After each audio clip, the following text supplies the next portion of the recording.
Al finalizar este primer ciclo dedicado a las postrimerías del hombre en particular, conviene echar una mirada de conjunto a todas ellas, tratando de esclarecer su relevancia teológica. Lo haré, Dios mediante, en dos momentos. El primero, abocado a ver la importancia de la contemplación de los novísimos, atendidos en la concentración de todos ellos en los que son eternos, y en definitiva en el cielo. El segundo, ordenado a calibrar la importancia de la consideración teológica de cada postrimería del hombre en particular. Comencemos entonces por el primer punto, los novísimos en general y su concentración en el cielo. Este ciclo que ahora concluye ha llevado como título Los novísimos, las realidades últimas y definitivas del hombre. Llamar a los novísimos realidades últimas y definitivas revela inmediatamente la importancia que reviste contemplar teológicamente estas realidades. Porque se denomina último y definitivo a aquello que da sentido a todo lo que a ello se ordena. Al hablar de realidades últimas y definitivas del hombre, entonces, se está diciendo que la vida del hombre perdería inmediatamente su verdadero sentido sin esas realidades que denominamos novísimos, que son muerte, juicio, infierno, purgatorio y cielo. De entre estos novísimos, dos son permanentes, el cielo y el infierno. Uno es transitorio, el purgatorio. Los otros dos son hechos puntuales, por los que ineludiblemente se debe pasar para llegar a lo definitivo, y son la muerte y el juicio. Lo permanente es lo que define y ordena todo lo que no es tal. Lo transitorio, en cambio, por ser transitorio, no puede ser punto de referencia final de la vida humana.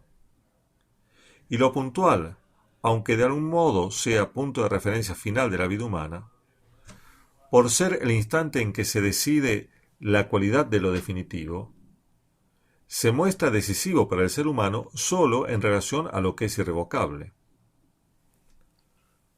Los novísimos, por lo tanto, podemos concentrarlos en el cielo y en el infierno.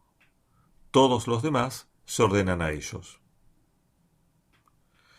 Pero, además, siendo el cielo y el infierno realidades diametralmente opuestas, todo el sentido de la vida temporal del hombre adquiere, por ordenarse a la inevitable alternativa entre estos dos, un tono dramático, es decir, pone al hombre ante la tremenda y fundamental disyuntiva de elegir entre la bienaventuranza que no termina y la desdicha sin fin. El tiempo, se nos dijo al comenzar el presente ciclo de conferencias, se ordena a la eternidad y toma todo su sentido y realidad de ella. No habría tiempo sin eternidad.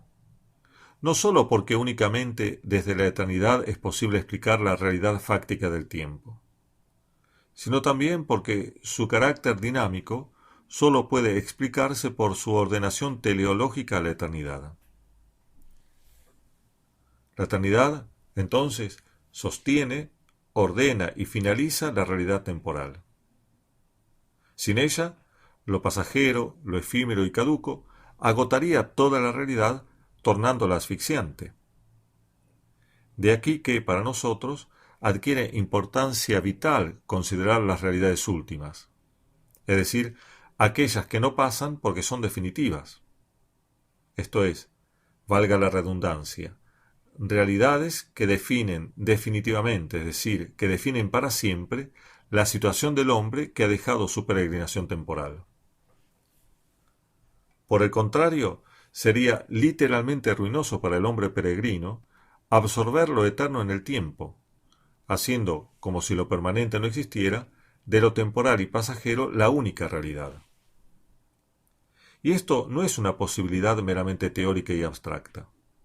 Todo lo contrario, porque es esto lo que proponen de hecho y con gran insidia las ideologías de la inmanencia, que tensan hasta el hartazgo el tejido de la anticultura actual.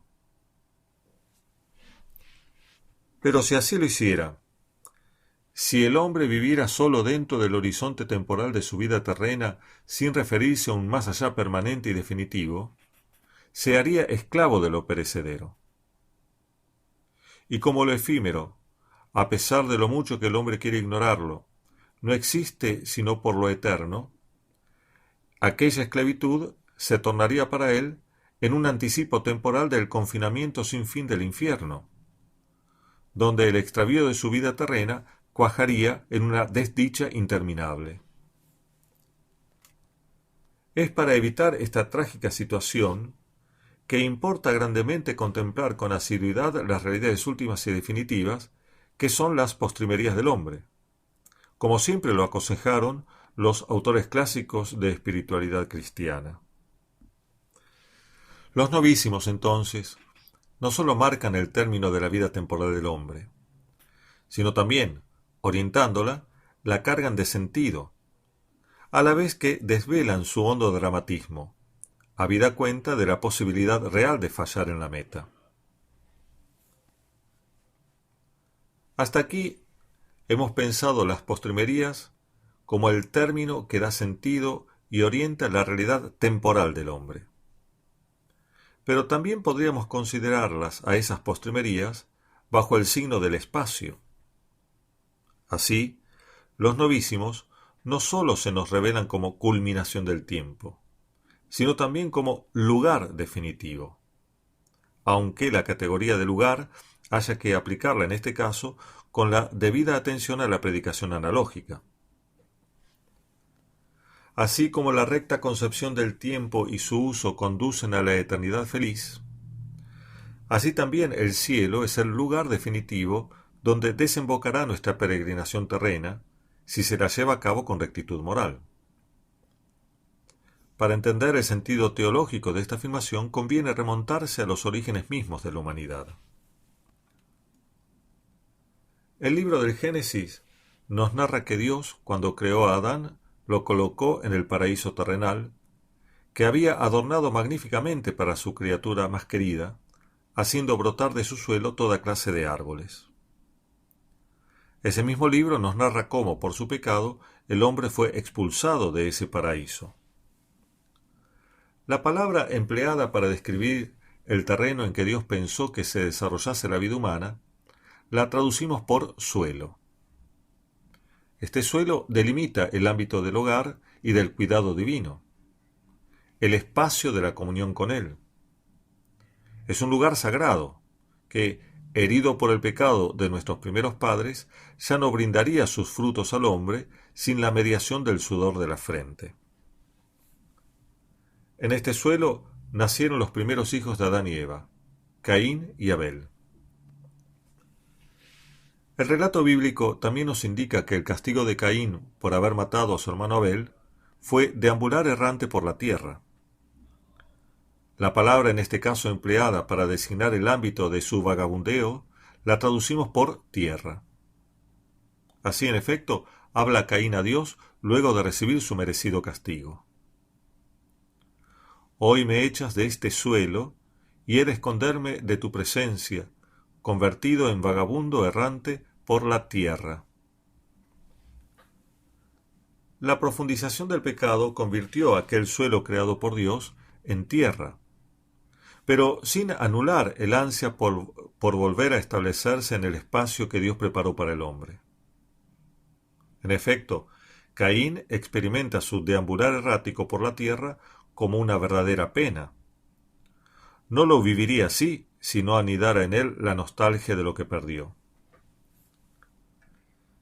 Esta situación hubiera sido desesperante si Dios no hubiera prometido la salvación, que, pasando por la constitución de su pueblo y por el establecimiento de ese pueblo en la tierra prometida, culminaría en la reunión de sus elegidos en el verdadero paraíso, del cual fue figura y símbolo el primer paraíso terrenal.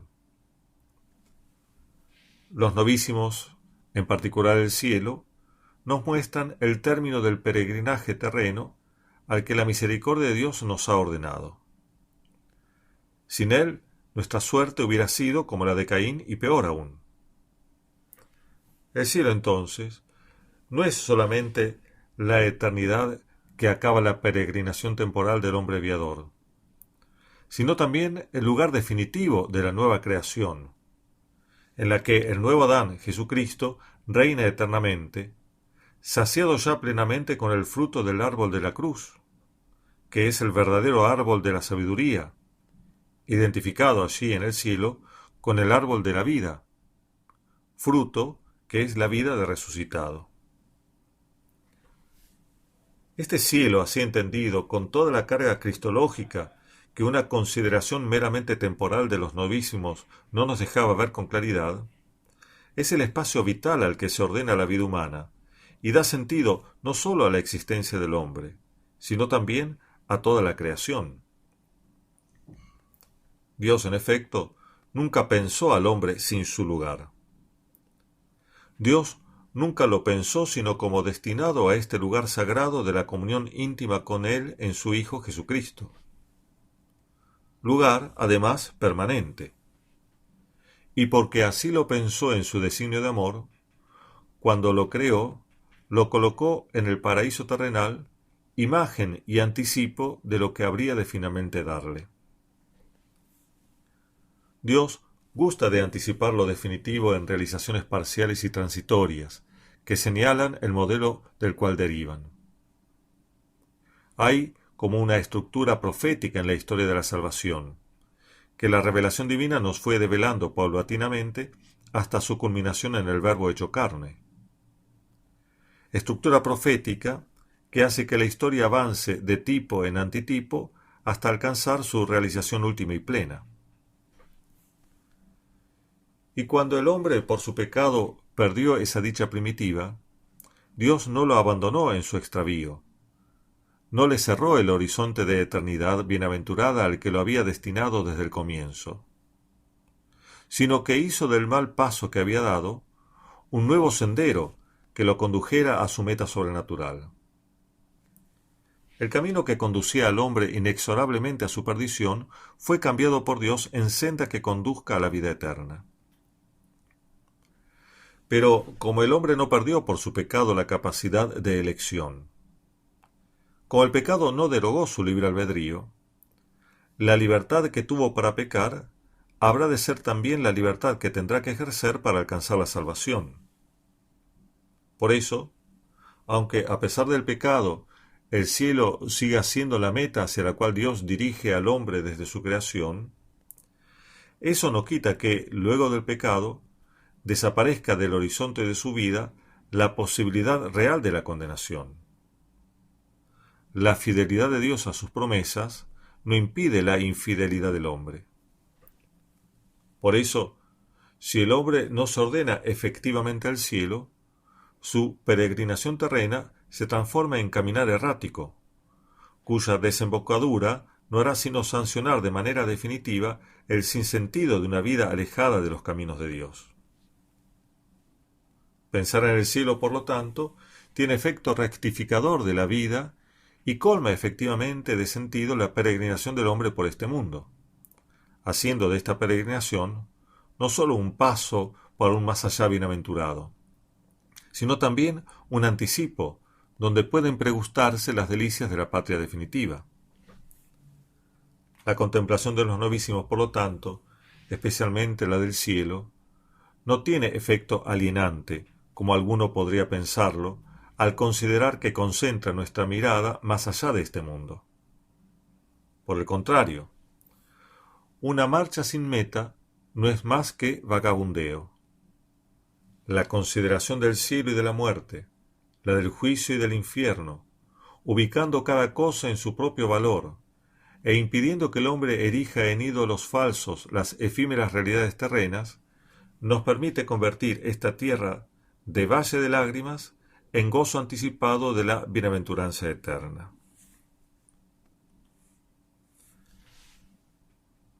Pero el cielo nos muestra el término al que Dios ordenó la existencia humana, no como un simple objeto ubicado más allá de la vida presente, sino como meta a la que el hombre aspira y espera alcanzar con el auxilio de Dios, es decir, bajo el impulso de la virtud de la esperanza. Por esto, el resto de las postrimerías, que en definitiva serían incomprensibles sin relación al cielo, son la revelación del contenido de la fe sobrenatural cuando se la considera desde la perspectiva de la esperanza.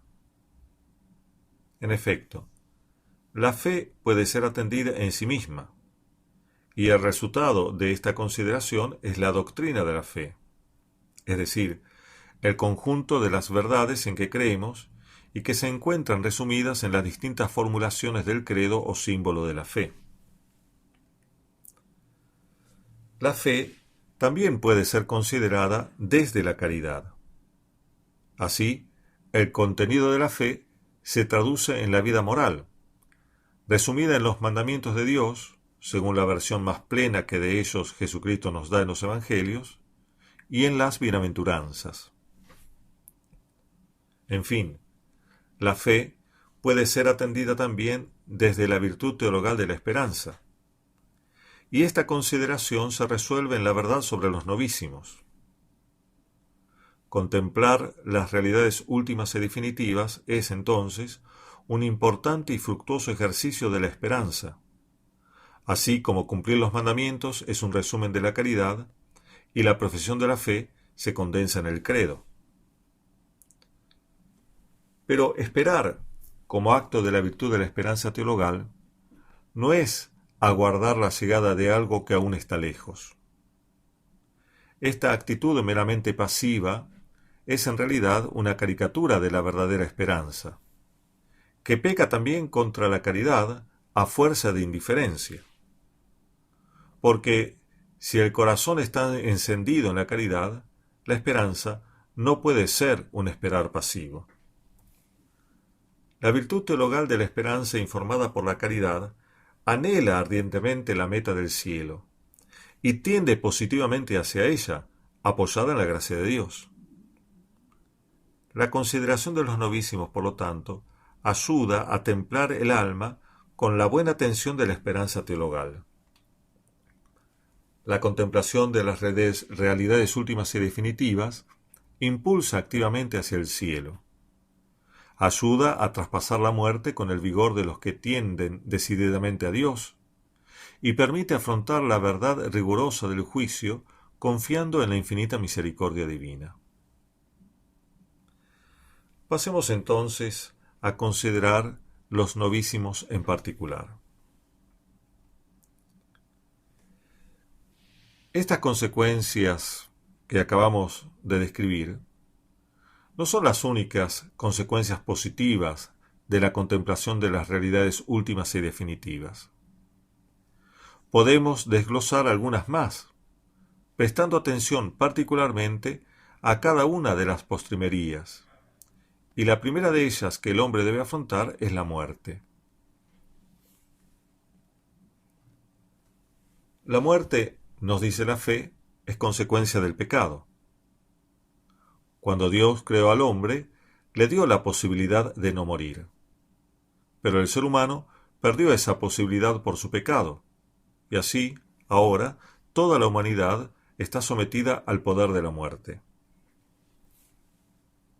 Es lógico, entonces, que el hombre le tema y huya de ella, porque Dios no lo creó para tener que morir, sino para que viva. Pero en la muerte, atendida cristianamente, no debemos ver solamente un castigo divino, ni simplemente debe despertar en nosotros nostalgias de lo que ya no es. Aunque es condena por el pecado, siendo que Dios no castiga en el ejercicio de una justicia meramente punitiva, sino como modo de aportar un remedio, la muerte no puede dejar de presentar para nosotros, descendientes de Adán pecador, un lado positivo. Mucho más si la contemplamos a la luz de la muerte del Señor por la que nos dio vida nueva. Así abordada, la muerte se presenta ante todo como una brecha por la cual podemos contemplar el trascendente destino que Dios dio al hombre y, consecuentemente, entender mejor el sentido de la vida humana. He aquí entonces, en primer lugar, la gran importancia que tiene para nosotros la meditación sobre este novísimo. Pero, En la actualidad, el hombre experimenta frente a la muerte dos sentimientos contrapuestos que convergen, a pesar de su oposición, en una visión descaminada de la muerte. Por un lado, el hombre actual extrema su sentido trágico y la considera un tabú. Por el otro, la naturaliza en exceso, como si fuera natural al hombre morir. Es cierto que, por su composición de alma y cuerpo, el hombre puede morir, y en este sentido, la muerte reviste un aspecto natural para el hombre. Sin embargo, de hecho, Dios no lo creó para la muerte, sino para que viva. Desde el punto de vista del designio divino, entonces, la muerte no resulta natural al hombre, y de aquí que sienta temor ante ella. Vista así la muerte, naturalizarla equivale a desconocer el plan de Dios sobre el hombre y su meta trascendente. El hombre contemporáneo oculta la muerte, ayudándose para este cometido con la estructura que impone a la sociedad humana. En efecto, en la sociedad humana actual, engendrada por el hombre contemporáneo a su propia medida, la institución familiar se ve severamente cuestionada y distorsionada. Pero la desintegración de la familia conlleva la evaporación del ámbito natural de la vida, y por consiguiente también de la enfermedad y de la muerte. A falta de este ambiente, la enfermedad y la muerte pasan a ser un problema para técnicos especiales a tratarse en lugares especializados, como son los médicos, los hospitales y los servicios de asistencia médica. En este contexto, se entiende que la muerte pierda todo su peso metafísico y, consiguientemente, su fuerza de interpelación para una vida auténticamente humana. Y es esta misma visión de la muerte la que mueve al hombre contemporáneo, no sin entrar en contradicción con otras políticas que él mismo anima, a rasgarse las vestiduras ante la posibilidad de la pena de muerte y las guerras, y a huir enfermizamente de todo lo que pueda dañar la vida, como nos toca vivir ahora en el contexto de esta pandemia que nos tiene encerrados hace ya más de 100 días. La muerte es un tabú porque la vida humana terrena se propone como un valor absoluto. Pero, por paradójico que sea, el hombre contemporáneo no trata a la muerte solamente como una realidad de la cual hay que protegerse ocultándola, sino también enfrentándola sin pudor alguno. Aunque estos dos modos de relacionarse con la muerte son opuestos, sin embargo, siempre se trata de lo mismo: sacarse de encima la muerte porque molesta la pretensión de vivir la vida presente como realidad cerrada sobre sí misma. En efecto, por este segundo camino, la muerte se transforma en algo tan corriente y natural que no le queda nada de cuestión metafísica. La muerte es, para el hombre que así la considera, un espectáculo y una diversión en torno a la cual se montan los guiones de las películas y los juegos electrónicos. Y el resultado es una banalización de la muerte, que, otra vez, influye negativamente en el entramado de la sociedad moderna. Por ejemplo, la posibilidad de la eutanasia, que ya es legal en algunos países, es una muestra de cómo la muerte deja de ser algo con lo que el hombre debe enfrentarse insoslayablemente para pasar a ser una cuestión técnica que no lo afecta en tanto la sociedad no la necesite. No importa que esta política de muerte contradiga la aversión a la muerte que lleva al hombre a querer esconderla. Justamente porque no se la mira en su verdadera realidad, se la puede afrontar impúdicamente sin dejarse interpelar por ella. Este es el punto: no dejarse interpelar por la muerte. Pero cuando la muerte pierde para el hombre su densidad metafísica y, consecuentemente, la vida se transforma en un valor absoluto que hay que procurar y mantener a toda costa, sin limitaciones morales, se llega a la contradicción de procurar, por ejemplo, en nombre de la vida así entendida, el aborto, porque no se ve en ello una muerte, ni la muerte de un inocente, sino un medio para vivir la vida sin restricción alguna. Hay, por lo tanto, dos visiones erradas de la muerte.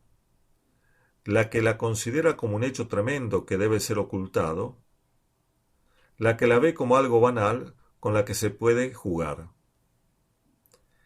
Visiones opuestas, que engendran actitudes contrarias, como la de apartar la muerte a toda costa y la de facilitar la muerte por motivos injustos.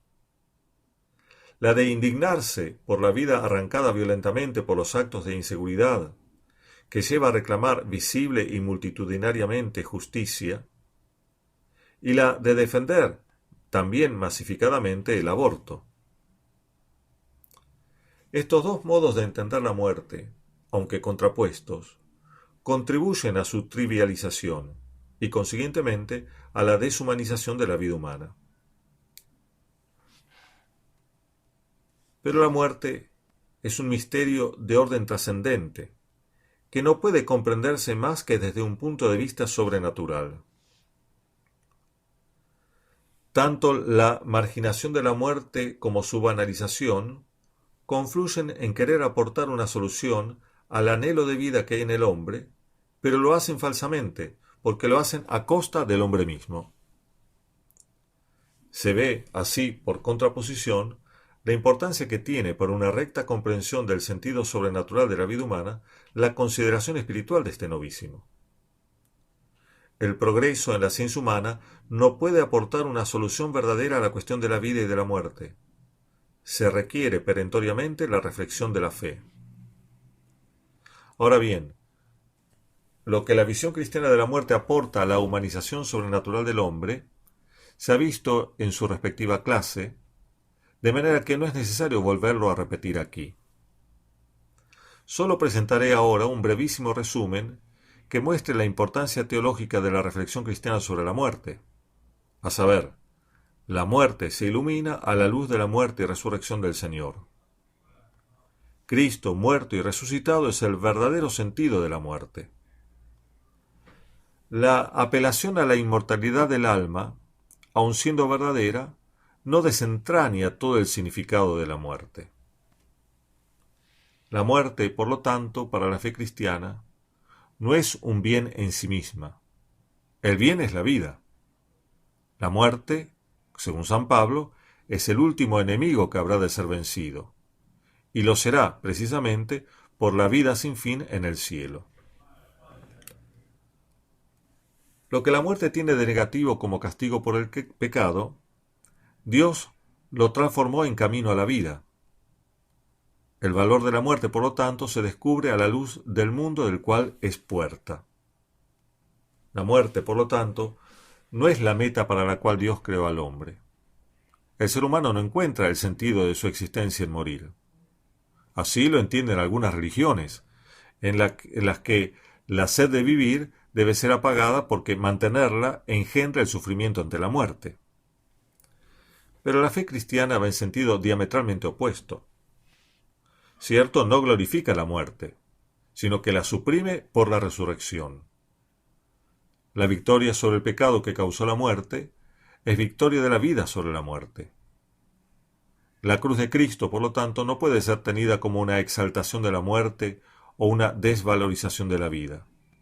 La cruz es dar vida, porque nadie tiene más amor que el que da la vida, y el Señor sufrió la pasión movido por su amor extremo hacia nosotros. Para la fe cristiana, amar es morir, y este morir da vida.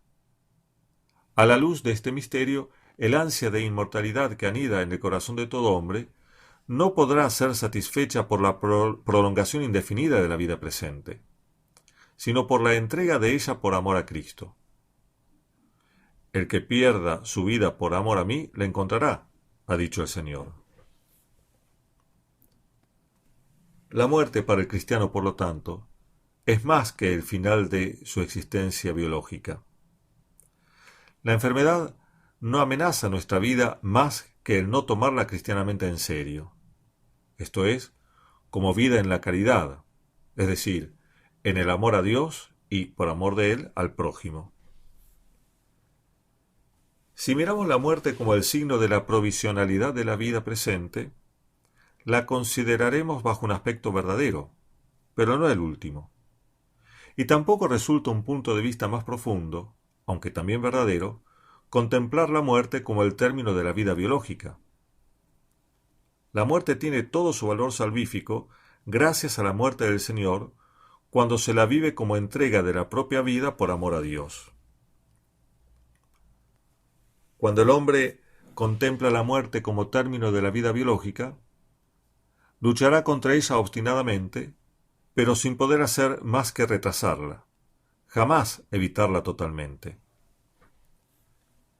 Si vive la vida alejando la muerte, se le pasará la vida sin vivirla. Pero si ve la muerte como entrega de amor, encontrará la vida en la misma muerte, y la muerte biológica no será sino la coronación de una vida entregada por caridad. El primer modo de entender la muerte lleva a la frustración, el segundo llena de sentido. Esto, claro está, no quiere decir que el hombre deba entregarse indiscriminadamente a cualquier cosa que pueda ser nociva para su vida biológica. Pero no puede poner la concepción de la muerte, como término de la vida, por encima del modo cristiano de concebirla, porque esa concepción coincide con el núcleo de la fe cristiana representada en la cruz del Señor. La muerte del cristiano es, como para cualquier hombre, un fenómeno biológico, pero además y por sobre todo es asimilación a la muerte de Cristo en la cruz por amor filial al Padre.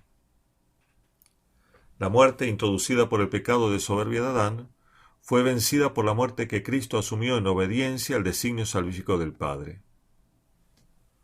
Por eso el cristiano pide a Dios ser liberado de una muerte súbita, porque la muerte no puede ser para él una cuestión de un momento, sino la entrega filial al Padre por la caridad durante toda la vida. No se huye, por lo tanto, de una muerte repentina en cuanto tal, sino por lo que tal muerte podría significar como realidad de un momento, en vez de ser algo que oriente la vida entera del cristiano hacia Dios.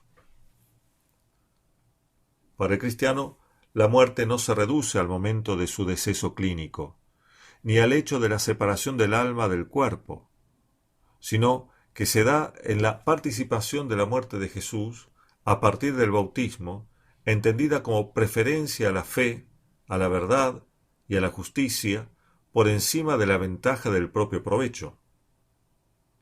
Si así se vive la vida presente, el momento de la muerte biológica no será el simple término de la vida temporal, cuanto el comienzo gozoso de la vida eterna. Pasemos a considerar ahora el juicio particular. La muerte nos permite entrever el escenario maravilloso del cielo al cual Dios nos ha querido destinar. Pero también abre una posibilidad desconcertante. El juicio individual inmediato a la muerte puede sancionar una situación permanente de condenación. La condenación es una posibilidad real para quien no quiere vivir según la voluntad de Dios, y será una certeza si muere en esa situación moral sin arrepentimiento. En cualquier caso, aquel juicio no será jamás un juicio arbitrario, sino enteramente fundado en la verdad y dictado por aquel justo juez que no se engaña ni engaña. Pero más allá de esta doble perspectiva que abre ante nosotros, en sí mismo tendido, este juicio particular también nos pone frente a una realidad de gran importancia que nos afecta en nuestra vida presente, y es que la salvación o la condenación del hombre no será sin la participación del mismo hombre. No podría haber juicio si el hombre a él sometido no fuera libre. Hablando de la muerte, hemos visto que su sentido teológico consiste en la entrega de la vida por caridad. Es esta dimensión interior del hombre la que será objeto del juicio particular. Pensar en este juicio, por lo tanto, es relevante para tomar conciencia de que el cielo o el infierno es una alternativa que depende de esta disposición interior para morir cristianamente, es decir, para vivir en la entrega de la caridad. Nadie se salva o se condena, teniendo uso de razón, si no es por el ejercicio de su libertad. No puede haber, por lo tanto, una vida neutra desde el punto de vista moral. lo que el hombre haga, siendo que lo hace libremente, será objeto del juicio, porque los actos morales libres son meritorios, o de salvación o de condenación, es decir, se les debe en justicia lo que han querido alcanzar, justicia sancionada eternamente en el juicio particular inmediato a la muerte. Este juicio, revelando en nuestra mente el talante moral con que se ha vivido en la tierra, impondrá con tanta claridad su sentencia que no sólo será inapelable, sino también proclamado sumamente justo, tanto por aquellos que se salvan como por los que se condenan. Pensar en el juicio particular nos ayuda, por lo tanto, a rectificar nuestra intención y vivir con una conciencia limpia y a ser delicados en la atención a nuestras motivaciones últimas, pues todas ellas serán puestas en la balanza en el día del juicio particular. No es, pues, el temor a una sentencia dictada por un juez riguroso lo que debe crecer en nuestra alma a la vista de esta postrimería, sino la responsabilidad y seriedad con que tomamos en nuestras manos nuestra propia vida cristiana. El juicio de Dios no se realizará según criterios conocidos solamente por Él, ni recaerá sobre nuestras obras como desde afuera nuestro, sino que será una iluminación interior que nos hará ver con total certeza lo que Dios ve, que es plenamente verdadero. La contemplación del juicio final debe, por lo tanto, anticiparlo en nuestra vida terrena en la delicadeza de conciencia personal con la que nos examinamos a fin de marchar siempre en la presencia de Dios como Él quiere. La contemplación del juicio particular me impele a vivir responsablemente, pero no solamente como para escapar de una sentencia negativa, es decir, como quien lo hace por no tener otra posibilidad. Quien así lo hiciere, no escaparía de la sentencia negativa en el juicio final, porque su actitud no será más que apartar la mano del pecado sin apartar el corazón. La consideración del juicio particular impulsa al recto vivir, asumiendo con convencimiento propio y cordial que la rectitud de vida que Dios juzgará es legítimamente exigida por Él como algo bueno y verdadero. La conformidad total con que el difunto espera recibir la sentencia favorable del juez divino debe anticiparse en la conformidad con que se acepta vivir en la tierra según la voluntad y verdad de Dios, es decir, según una vida de verdadero Hijo de Dios. Y si así no se vive, el juicio no podrá ser de salvación, porque Dios no puede ejercer su misericordia en contra de su justicia. No se puede esperar, por lo tanto, que Dios, compadeciéndose del pecador no arrepentido, lo premie igualmente con el cielo, saltando por encima y en contra de su propia justicia. Veamos ahora la postrimería del infierno. La posibilidad real de la condenación que el juicio particular pone de manifiesto es algo terrible, y sacude tan fuertemente al espíritu que grandes pensadores desde antiguo han experimentado serias dificultades para aceptar la verdad del infierno. Orígenes, por ejemplo, seguido incluso por otros padres de la Iglesia, sostuvo la idea de que al final hasta los mismos demonios serían reconciliados con Dios. Y en los últimos tiempos, una visión desfigurada por exceso de la misericordia ha llevado a pensar lo mismo. La justicia divina, dicen, no puede expresarse sino como misericordia, porque la justicia es la verdad de Dios, y Dios es misericordioso. No tener misericordia hasta con los mismos condenados sería contrario al mismo ser divino, y por lo tanto es esperable que al final el infierno quede vacío, por más que ello implique la injusticia de llevar al cielo al condenado que no quiere ir allí. Pero la doctrina de la fe que surge de los textos bíblicos es otra. El infierno existe, y es una posibilidad real para el hombre. La consideración de este novísimo es entonces sumamente útil para que aquel que no se ordene positivamente al cielo por amor, al menos por temor a la condenación eterna, se aparte efectivamente y de corazón del pecado. No es este el caso del que no peca de hecho, porque no tiene otra posibilidad de hacerlo sin verse condenado, sino el de aquel que no quiere pecar, es decir, de aquel que aparta la mano y el corazón del pecado, aunque no por amor de Dios, sino por temor del infierno. Este motivo ciertamente no es el más perfecto, pero como es un verdadero no querer pecar, es suficiente para que Dios lo acepte y lo termine purificando y transformando en amor filial a Él. Pero la importancia teológica de la meditación sobre este novísimo no se reduce a esta conclusión más bien práctica. El infierno tiene su razón de ser y su justificación no sólo como medio divino para alejarnos del pecado. El infierno se justifica desde la justicia de Dios, así como el cielo es obra indiscutida de la misericordia divina. La meditación sobre el infierno, entonces, nos lleva a contemplar y a adorar la soberana justicia de Dios. El infierno, por consiguiente, no nos habla tan solo de la necesidad de vivir voluntariamente según el querer de Dios, sino que nos habla también de Dios mismo. Dios es justo, y la justicia de Dios es la verdad, es decir, la adecuación del orden de las cosas a la sabiduría divina. Sería un desorden que Dios admitiera en el cielo a alguien que voluntariamente lo rechaza, como también sería desordenado que Dios no diera al justo el premio a la virtud que él mismo prometió darle.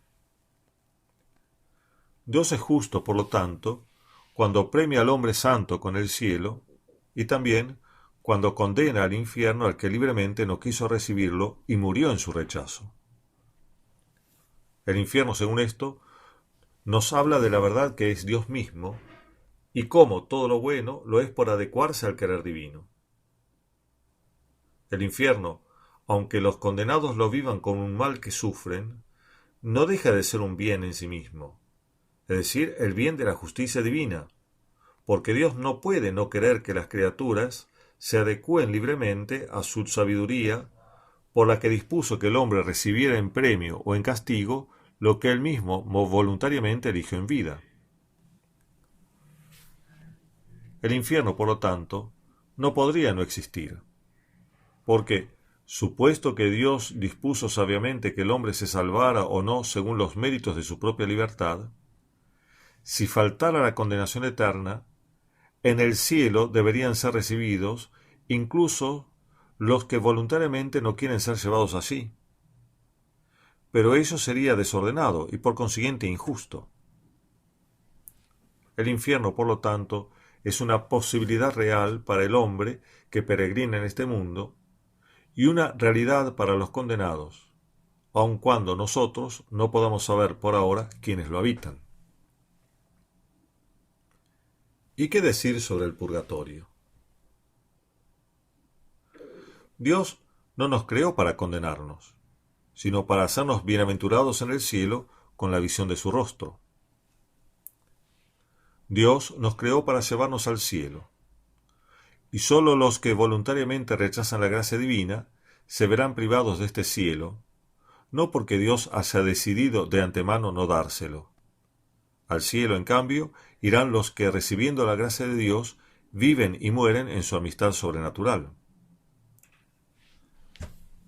Pero es una realidad que no todos los hombres que no mueren en el rechazo de Dios mueren en perfecta justicia y amistad con Dios. Si el cielo nos habla de la infinita misericordia de Dios y el infierno de su justicia, el purgatorio, al que van las almas que dejan este mundo sin pecado mortal, pero sin haber expiado totalmente las penas debidas a sus pecados, nos habla de la santidad divina. Reflexionar sobre este novísimo equivale a contemplar la infinita santidad de Dios, la que extasia a ángeles y santos en el cielo y los hace prorrumpir en su eterno canto de alabanza y de gloria.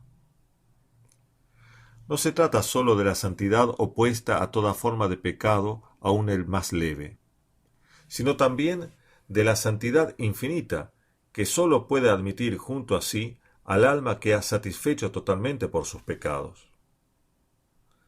Admitirla en el cielo sin esta plena satisfacción implicaría para Dios tolerar en su presencia una falta en el orden establecido justamente por su eminente sabiduría. En otras palabras, esa admisión en el cielo se revelaría como una verdadera injusticia que mancillaría la pura santidad de Dios. La santidad divina pide, por lo tanto, esta expiación no alcanzada durante la vida terrena, al mismo tiempo que la justicia de Dios impide la condenación eterna del alma que así deja este mundo, porque lo hace en amistad con Dios. Pero como la misericordia de Dios no puede pasar por sobre su justicia, en detrimento de su santidad, introduciendo a esa alma en el cielo sin la debida expiación, es necesario que exista el purgatorio que satisfaga tanto las exigencias de la justicia de Dios como las de su santidad. En fin, pasemos a considerar el cielo. En su momento se vio cómo la expiación de las almas del purgatorio era en realidad una participación en la expiación ofrecida por Cristo a favor de todos los hombres en la cruz. En esta antesala del cielo, Cristo es el centro, no sólo como objeto o término de la adoración y servicio del alma fiel, sino también como actor principal en la obra de la purificación del hombre. Lo mismo y con mayor esplendor encontramos en el cielo. El cielo, en efecto, no debemos contemplarlo solamente como un lugar donde el alma bienaventurada contempla por toda la eternidad el rostro divino. Esto es verdad, pero redundaría en una imaginación individualista del cielo. Imaginación que no se supera por la sola consideración de la comunión de los santos en la vida eterna. Para vencer esta extendida imagen individualista del cielo, hay que prestar atención a su centro, que es Cristo. En Él, y sólo en Él, los hombres alcanzan el cielo, así como en Él, y sólo en Él, las almas satisfacían por su reato de pena en el purgatorio. El cielo se da radical y fundamentalmente por el misterio de la encarnación. Por ella, por la encarnación, en Cristo, la humanidad está personalmente unida al Verbo, que es Dios. Sólo en la medida en que se incorporen a esa humanidad santa, pueden los hombres acceder al cielo. Jesucristo es nuestra puerta de acceso al cielo, pero más que eso, es también nuestro cielo, porque ingresar al cielo es vivir permanentemente, sin posibilidad alguna de ruptura, en la plena comunión con Él. Solo en Cristo podremos participar de la vida trinitaria que será nuestro júbilo para siempre. Hemos dicho que el cielo es, analógicamente hablando, un lugar. Pero no es un lugar metahistórico al que hay que llegar después de nuestro paso por la tierra, sino Cristo mismo, el Verbo divino hecho hombre. El cielo es el Señor mismo, nuestra cabeza, a la que esperamos unirnos definitivamente como sus miembros vivos. Pero Cristo es cielo, no sólo porque en Él el hombre que muere en gracia y expió totalmente por sus pecados en el purgatorio entra en la plena comunión de vida con Dios Trino, sino también porque en Él Dios se entrega al hombre agraciado por la amistad divina. El cielo es la plenitud de la inhabitación trinitaria comenzada en la tierra por la gracia. El cielo es la pura penetración de todo el hombre por la plenitud de Dios, y también la radical apertura del hombre, que deja que Dios sea todo en todo, con lo que el hombre mismo puede ser lleno ilimitadamente. El cielo nos hace comprender que el Señor, que recibió, según el mandato angélico, el nombre de Jesús para designar su condición de Salvador del hombre, también es el Emanuel, el Dios con nosotros, anunciado desde antiguo por el profeta. La contemplación del cielo, por lo tanto, no sólo nos habla de la misericordia que Dios ha tenido con los hombres, sino también de la misma vida divina que podemos alcanzar gracias a que el Verbo Divino, la segunda persona de la Trinidad Santísima, se hizo hombre en el seno de María Santísima. Para concluir, la contemplación de los novísimos es importante para nosotros porque nos desvela el misterio del amor, misericordia, justicia y santidad de Dios. Nos hace ver la seriedad con que debemos abrazar la vida cristiana para vivirla a imitación de Cristo en la entrega total de nuestras vidas en la caridad. La meditación de los novísimos, definitivamente, va llena de implicaciones teológicas de gran profundidad. Tienen razón entonces los autores espirituales que recomiendan su asidua consideración. Seguramente son muchas más las cosas a decir sobre estos misterios tan elevados. Como sea, con lo dicho hasta aquí, concluimos este ciclo de conferencias sobre la escatología individual, constituida por los 5 mencionados novísimos: muerte, juicio, infierno, purgatorio y cielo. Es este el momento, para finalizar, de agradecer una vez más a la Fundación Santa Ana, en la persona del profesor Claudio Mascheregger, por la oportunidad que me ha dado de desarrollar estos temas. Dios mediante, el año próximo continuará este tema con un nuevo ciclo dedicado a la escatología universal. Muchas gracias.